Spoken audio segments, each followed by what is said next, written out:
A product, aspartame, with time breaks down into a product called diketopiperazine. Diketopiperazine chemically is closely related to a carcinogenic compound that causes cancer in a lot of animals if they're exposed to it, and humans. So they asked the GD company to do a separate study with the diketopiperazine. Well, when they looked at this study, they found some shenanigans as well. And one of the things is when you mix up the diketopiperazine with the animal's food, you have to homogenize it so that it's evenly distributed and the animal can't see it and avoid it.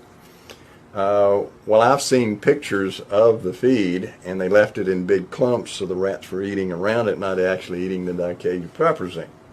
There was also evidence that they were giving the diketopiperazine to the control animals.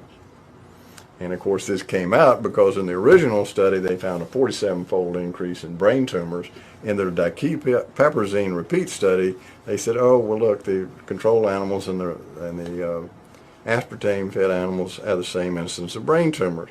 Well, when the neuropathologist looked at it, said, well, that's kind of strange because now your control animals have a very high incidence of brain tumors that's not naturally found in these mice.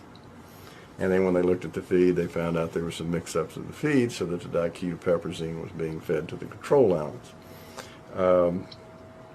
These are the sort of things that's in the Bressler report that the makers of NutraSweet would not like the public to know about, because it's very frightening. You know, when the pathologist, Dr. Adrian Gross, looked at the material as well, very well-regarded pathologist, and he looked at it and he was absolutely shocked.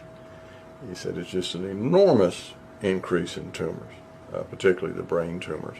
And of course that's exactly what... When the body metabolizes, when it breaks down aspartame, you wind up with a small amount of methanol, which is wood alcohol. That in turn is broken down into formaldehyde, which the body cannot get rid of, the body stores. Now the industry has made a big deal about supposedly the fact, it's not really a fact, but what they claim is that when you take in fruit, you take in more methanol. They don't add the fact that in nature, the methanol in fruit is bound to something called pectin.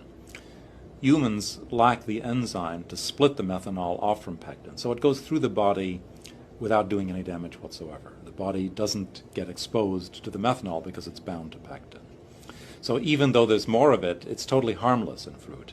But with aspartame, you have the pure, unadulterated, free methanol and then formaldehyde. It's a small amount, but the body can't get